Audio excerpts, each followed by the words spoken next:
Hello everyone, this is Ram Samdekar. Welcome to all of you in Java Programming Workshop. In this session, we will discuss about the another most important feature of Java programming, which is Java is object-oriented programming language. IT sector, we have two types of programming models. First one is called as procedure oriented programming language, and second one is called as a object oriented programming language. So that means when we work in the IT sector or when we work on any project, at that time we can select a object oriented programming approach or procedure oriented programming approach. So we have these two programming models. Now we are interested in object oriented programming language, but understand first what is procedure oriented programming language, and after that we can understand properly what do you mean by object oriented programming language and why there is a need of object oriented programming language. Listen, nowadays almost 90 to 95% companies has adopted a working models of object oriented programming language. So now we will start with the first one, that is procedure oriented programming language. Now the procedure oriented programming language is also called as your functional oriented programming. So first of all, understand what do you mean by this function oriented and procedure oriented. Very simple. If any programming language which emphasize on the concept of functions, the concept of function, then it is called as a function oriented programming language. So what do you mean by function? Simple. Function is nothing but a small piece of code, the small piece of code. So now understand practically what do you mean by function. So take an example. If you want to perform some calculation operation and you are writing a program for calculation operation where you have written some thousands of line of code. Take an example, thousands of lines of code are there where you put up a logic of addition, multiplication, subtraction, division and other arithmetic operations. While compiling, if your system generate an error, so at that time you have to search the all complete lines of code. Or if your system, if you observe that your compiler generate a multiplication error, so you have to reach to the multiplication logic, so you have to read the complete function. And generally in a C programming language we use a main function, and suppose you return a complete logic inside the main function, so you have to check the complete main function. So it is very tedious job. So for that purpose we know that in C programming we divide the complete program into the some small piece of code which is nothing but the function. We create some user defined functions there. So suppose rather than writing a complete code into the one file, one function, suppose you created some different function. Take an example, you created a main function and inside the main function you call sum function, you call multiplication function, and suppose here you return a logic of sum function and here you return a logic of multiplication function. These are the function. This is your main function, this is your main function. So suppose if you got the error in some multiplication logic, so at that time you will be work only and only the multiplication function. You will not access sum function, you will not check the other functions or main function. So at that time it take a less time while finding errors in your program, and always easy to understand. So whenever you write a program with the help of function, at that time it is always easy to understand the code. So at that time we use a concept of function.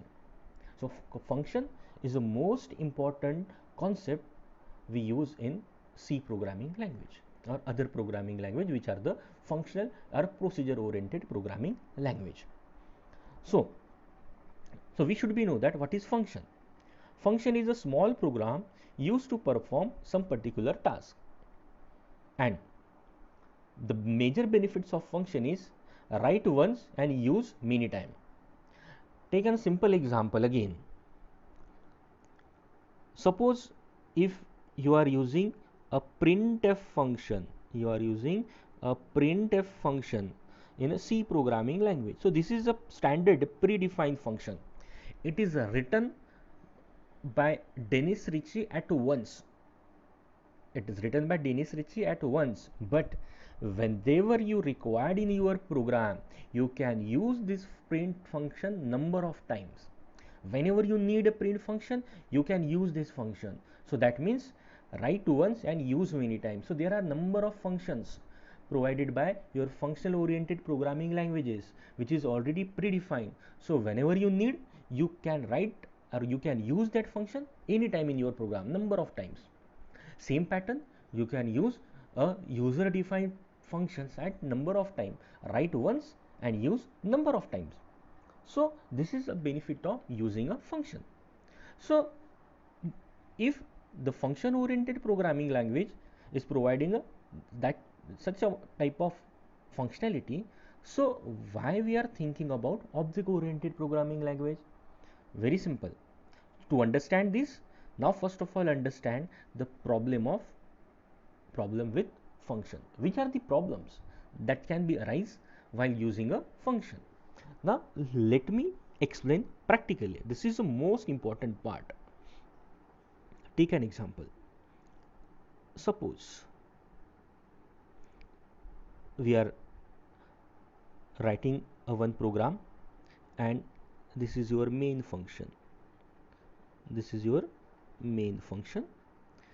Inside the main function, you call, suppose, sum function, mul function, and another one is a division function. Correct? And here we have separate code for all functions. This is for sum function, this is your mul function, and this is your div function. These are the three functions. Okay. And suppose you declare some variable above the main function. So whenever we declare a function above the main function, that variable are called as a global variables. So here I have a three global variable a, b, c. Now see, if a sum function want to access a, b, c, the sum function can access a ABC variable because these are the global variable. Mul function and div function can also access the global variables. That means what is the variable? Variable is storing your data. Suppose A, B, C are the variables storing your data. So that means that data can be accessed by anyone. That data can be accessed by all these functions: sum function, mul function, div function. That means your data is not secured. Everyone can access your data.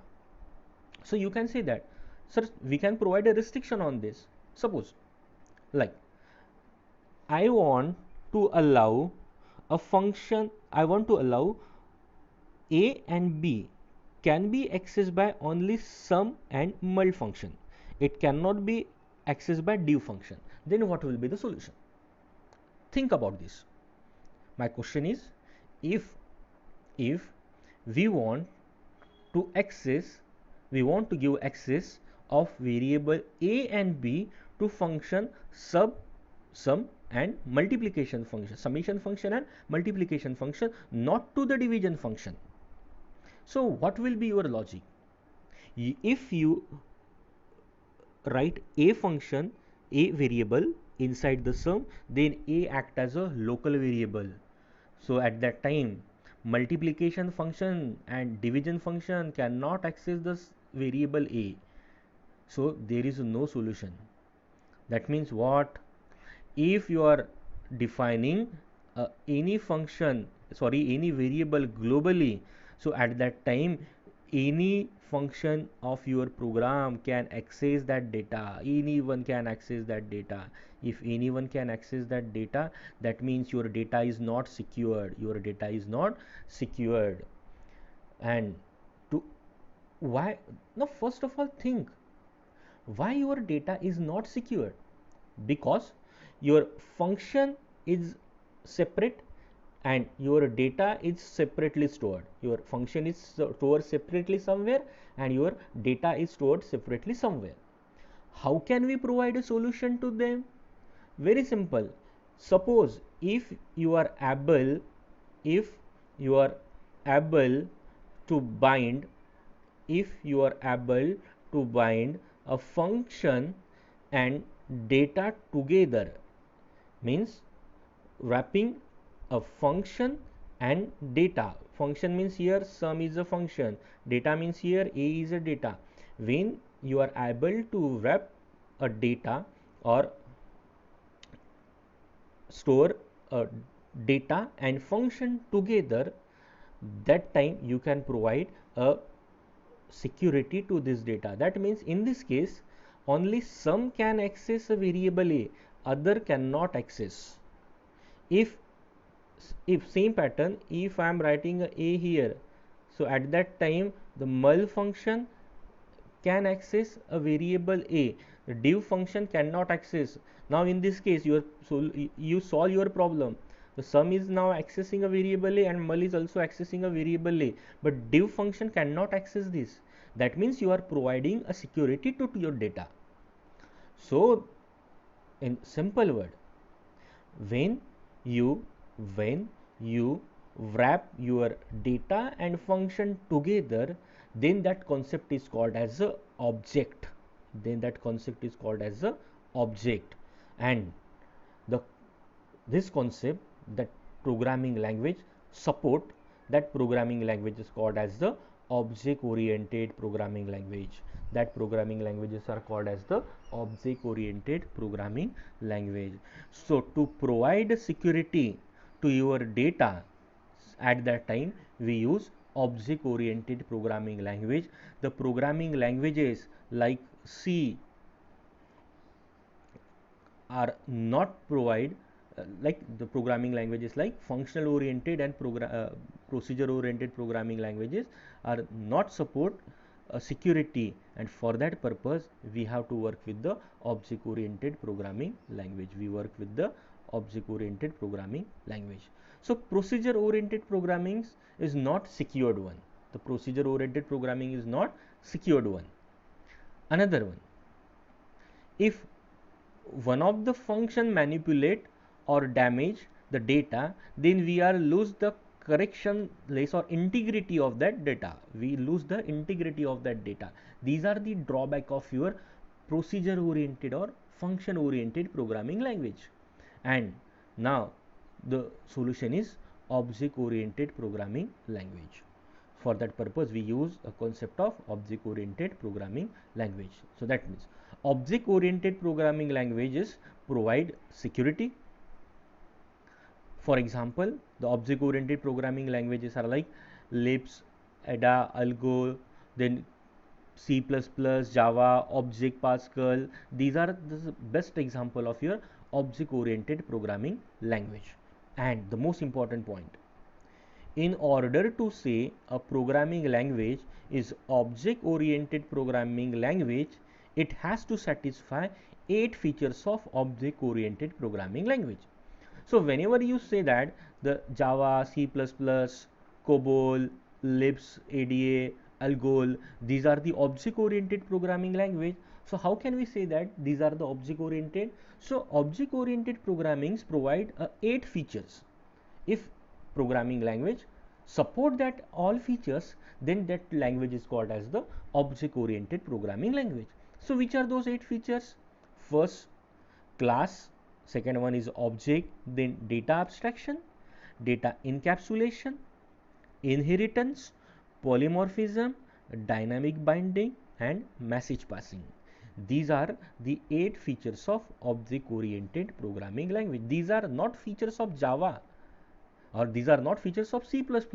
These are the features of object orientation, object oriented programming, and Java, C++ are comes under to the object oriented programming language because they satisfy the all these features.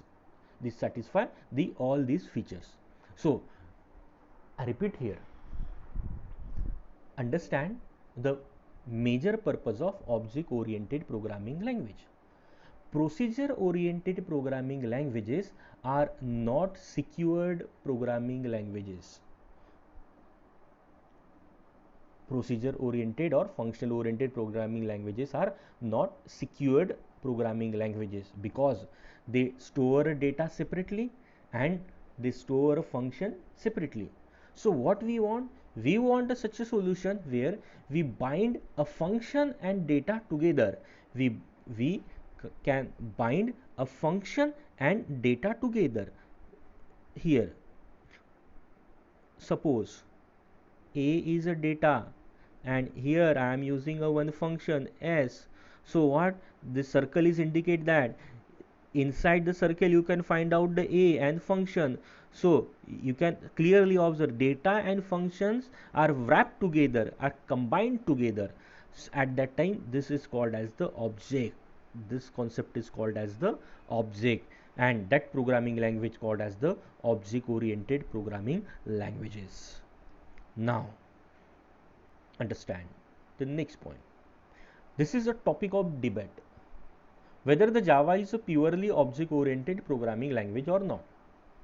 So this is a topic of debate. Sometime you will find out the answers. Java is not purely. What do you mean by purely? 100%. Java is a 100% object oriented programming language or not? As per as my knowledge and as per as my point of view, Java is purely object oriented programming language because Java is a purely object oriented because everything in a Java is a class. There is absolutely zero procedural programming involved. Everything, each and every program, each and every statement in a Java programming language should be inside a class. We will learn what do you mean by class later. But remember one thing, in a Java we write each and everything inside the class. For that purpose we can say that Java is a purely object oriented programming language. So we'll take some example, like if you write a code in a Python. So if you want to write a code in a Python, so you can write a simple logic like print hello world. So here if you write the single statement in the Python, this code can be executed. If you go with the another programming language like a PHP, so when you write a statement in a want to print a hello in a PHP, you will write echo hello world. So you will get the output. Even though in a C and C++, C++ is object oriented programming language, but C++ is not purely object oriented because in C++ we can write a program without a class. We can write a program in C++ without the class, and whenever we write anything without the class in any programming language, that programming language is not purely object oriented programming language.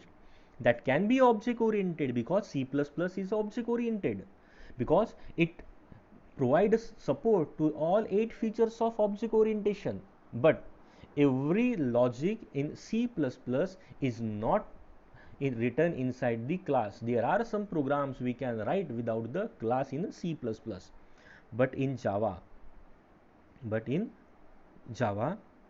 if you want to write a simple hello statement, so this will be your code. You will find out that hello world, it is written inside the class. So hello world, here main is a method and here is the class. What is the name of class? Hello world app. So your logic is inside the class, so that Java is called as a purely object oriented programming language. It's clear? So last I would like to conclude. First, there are two programming languages, procedural or functional oriented, and second one is the object oriented. The Procedure oriented programming language means the language which support the concept of functions, like C programming language. But when we work with the concept of C programming language, at that time the data is not secured, and to achieve a security we use object oriented programming language.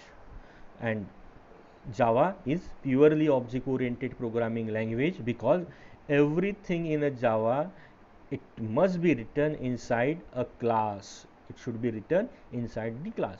So with all the different 8 features of object orientation we will see later. These are the separate topics.